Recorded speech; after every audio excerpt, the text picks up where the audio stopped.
Em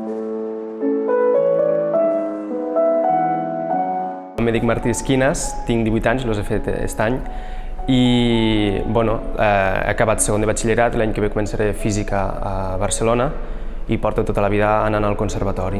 La meva relació amb la música ve des de ben petit, ja que ma mare va fer música, llavors ja de ben petits ja ens va començar a ensenyar música amb uns germans i a mi. Llavors ja vaig començar aquí al conservatori el primer curs que es podia, que no sé si era iniciació, crec, als 5 anys més o menys, i des de llavors que sempre he vingut aquí al conservatori. Mon germà, que és més gran que jo, tocava el piano i llavors jo no sé si és que per influència d'ell vaig triar també el piano, però de fet era un instrument que m'agradava i vaig decidir fer piano i vaig tindre sort de poder-lo triar.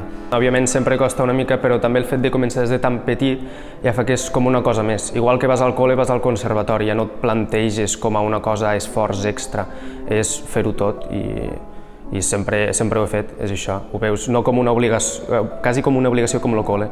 Col·le i conservatori és el mateix. I per tant sí que costa a vegades, però també m'agradava. I llavors, com de ben petit ja estava connectat amb la música, la meva família també molt la música, ja estava dintre d'aquest món i m'agradava i ho feia. Jo mateix no sabria què fer sense la música. Porto tota la vida en contacte amb la música i m'agrada molt. I és més com una manera de viure. Venint al conservatori, tocant el piano, és una cosa més. El gran dilema que tenia, que vaig tindre durant primer de batxillerat sobretot i a principi de segon, era què fer, si música o tirar per alguna carrera científica, carrera més... sí. Llavors vaig triar física, però igualment jo tinc clar que la música és una gran part de la meva vida i continuaré fent música, encara que no de manera pot ser professional, igualment continuaré fent música. En el futur més pròxim, al pis que estiré a Barcelona m'emportaré un teclat que tinc, llavors intentaré continuar tocant el piano i a més ja fa 2 anys que faig classes de cant i he fet proves per entrar al cor jove de l'Orfeó Català, on també continuaré per allí fent música. I sí que em fa llàstima deixar-me el piano, tot i que no me l'acabaré de deixar, però al final has de prendre decisions i hi havia gent que em deia podries fer les 2 carreres a la vegada. Ja, però és que jo no em vull passar la vida matat estudiant. A mi m'agrada estudiar el piano, estudiar física, però és que després també m'agrada sortir amb els amics, fer esport, fer música també a nivell més personal i per això també al final vaig acabar triant la carrera de física.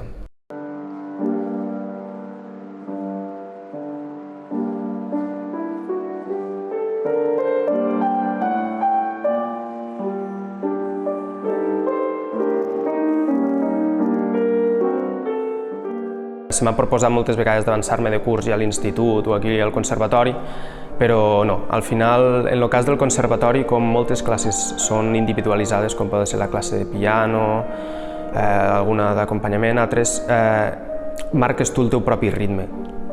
Sí que les teòriques es basen més gent, però com més això el que dic, que marques tu el teu propi ritme, he decidit continuar en la programació estipulada i he fet tots els anys tal com toca. Ara ja fa uns 2 o 3 anys anava a concursos i tot i que no vaig arribar mai a ser el primer o alguna cosa així, sí que quedava entre els 3 primers, alguna menció d'honor i tal, i sí que a molts cursos de conservatori de grau professional he obtingut menció d'honor.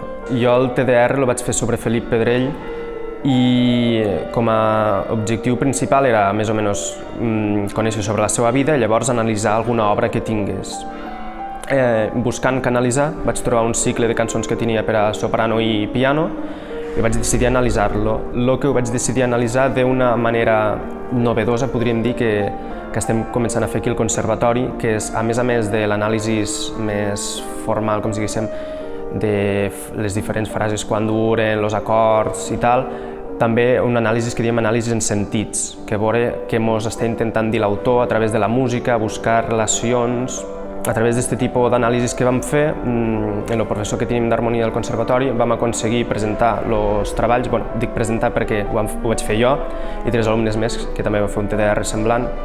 Vam aconseguir presentar el treball a un congrés que feien a Barcelona, a l'ESMUC, un congrés internacional sobre música i sentits. I allí ho vam presentar i realment va ser molt xulo perquè els professors ja de nivell de la carrera que donen aquestes matèries se van quedar sorpresos que gent del nostre nivell ja estigués fent això.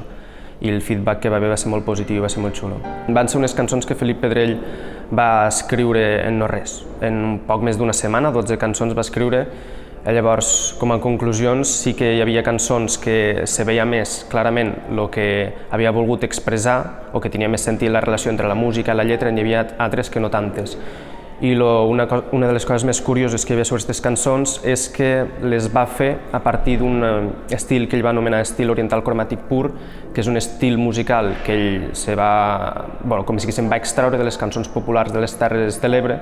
Llavors, com si diguéssim, les cançons que va escriure ell s'ha reflexat l'estil de música d'aquí de les Terres. El que més me va sorprendre del treball, tot i que potser ja m'ho esperava una mica, és la figura de Felip Pedrell, lo infravalorada que està, ja que se'l coneix al món de la música com a musicòleg, però no com a compositor, i té moltes composicions i molt bones. Va ser l'antecessor dels grans músics que coneixem avui en dia de música espanyola, com podia ser Falla, Granados, Albéniz, i coses que alabem d'estos músics, ell ho va fer 20 anys abans i no se'l reconeix. Per què crec que és? Aviam, hi ha moltes teories.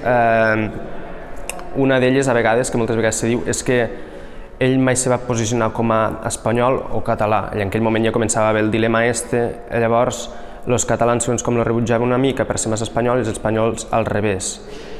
A més, per què no se'l reconeix? No ho sé. Aquí és curiós que no se'l reconeix pràcticament internacionalment, quan realment va fer gires per tot arreu del món, va estrenar obres a Venècia, va estar a París, o sigui, era conegut arreu del món. No sé per què s'ha perdut la seva figura al llarg del temps. Jo crec que ara, últimament, comença a haver bastant més moviment de cultura aquí a les Terres de l'Ebre, però jo crec que hi ha hagut uns quants anys que hi havia poca cosa. Si en això li ajuntes que estem allí, que és una zona molt petita, que moltes vegades no ens tenen en compte, clar, és difícil. Jo espero que ara, que jo estic veient que comença a haver més moviment, comenci a tindre més projecció. Ara, per exemple, dintre d'una setmana hi haurà un curs internacional de música aquí a Tortosa, que fan concerts i tal, i espero que això ja afavoreixi la imatge de les Terres de l'Ebre i que la gent sàpiga on estem i el que fem. Oportunitats laborals al territori, sí. Hi ha diferents escoles de música per aquí i sí, o sigui, sobretot són com a professors, a escoles de música, donant classes a algú. A mi se m'ha ofert moltes vegades fer classes a gent. No són grans oportunitats laborals, però sí que les hi ha. Com a músic com a tal tocant, no. De fet, com a músic tocant és molt difícil viure. Si en el piano, segons com encara més, perquè hi ha altres instruments, si aconsegueixes entrar a una orquestra o alguna cosa així, doncs més o menys ja ho tens. Però com a pianista moltes vegades acabes sent o professor o pianista acompanyant d'altres, però com a pianista solista molt poca gent se guanya la vida. Has de ser molt, molt bo per en això. I llavors, clar, aquí a les Terres de l'Ebre és un territori tan petit, no et pots guanyar la vida com a pianista. Com a professor de piano, sí, però com a pianista, no.